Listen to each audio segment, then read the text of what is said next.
there's a hole in the noise. It can't be.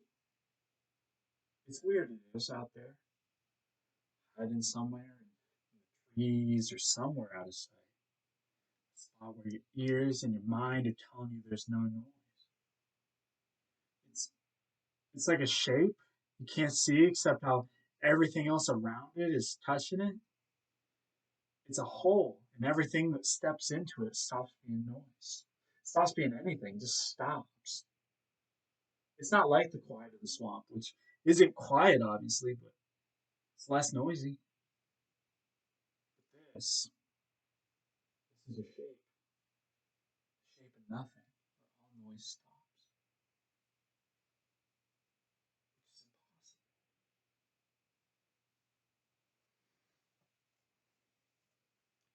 There comes a point in many people's lives where something happens that changes their worlds as they know them.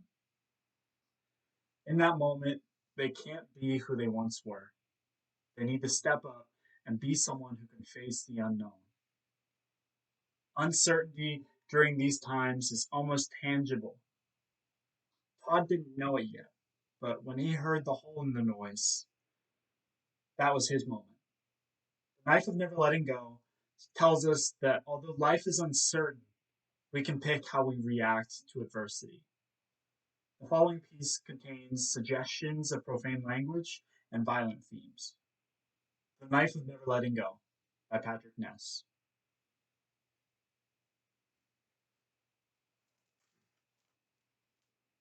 There's no such thing as silence. Not here, not nowhere. I am Todd Hewitt. I am 12 years and 12 months old. I live in Town in the New World. In exactly a month, I'll be a man. As I arrive outside my house, I hear Ben's noise humming. So I take a turn and I head toward him. I saw something out there in the swamp. Well, I didn't see it, it hid, but it was like a rip in the noise. Like a tear. I stopped talking because he stopped listening to my voice. Ben's just looking at me, until finally, oh my God, we have to get you out of here right now. Don't think it. You cover it up with your noise. You hide it. You hide it as best as you can. He's grabbing my shoulders and he's saying it and he's squeezing me tight enough to make my blood jump more than it already is. What the F's going on? I don't say F now, do I? 'Cause it seems the situation calls for something a little stronger. But he don't say nothing. Ben's face tightens up a little with fear. Fear I can hear as loud as a shout in his noise. And he don't yell at me for saying F either, but somehow makes it all worse. He takes off towards the house, running, actually running. Then he busts in the back door, starts pulling boards from the floor. He pulls out a rucksack and an old one I thought I'd lost. He goes to the pantry, starts throwing dried foods and fruit into it, ties it shut, and hands it to me. I take it and I put it on. Come on! He dragged me out of the room to get to the back door. We hurry across our fields until we're inside the trees with the river 100 feet away. Wait, I'm not leaving. Not until you explain something. It gets grim.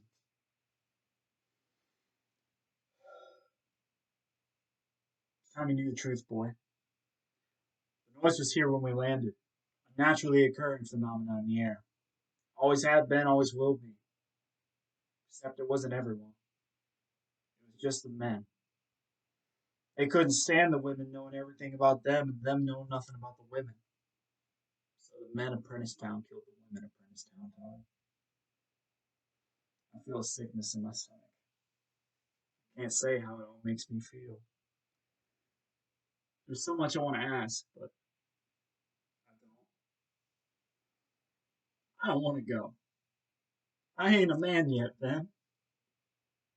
He smiles, takes my chin, lifts it. You've been a man for a good while now. Now go. He takes my arm, grips it hard. Then he takes off, looking back once as he runs and racing back off to the farm. And then I run. Life ain't fair. It ain't. Not never. I get out of the marshes and run along the bottom to the fields and start at the swamp path. I'm running my way to the spackle buildings just like I was this morning. And then I'm running from building to building and I'm doing my best to calm my noise, but there don't seem any chance of that. I know beyond any shadow of a thought that I'm going to find that thing and I'm going to kill him dead, dead, dead for everything that's happened today. And then I hear it. The ripping noise. I can hear the silence. And it's just around this tree. I'm going around this tree and I'm yelling and I'm screaming. And I stop. I swallow, trying to get rid of the pressure in my throat. The unbelievable silence that comes and comes as I look at it, looking back at me. Knowledge is dangerous. Men lie, and the world keeps changing whether I want it to or not. It's a girl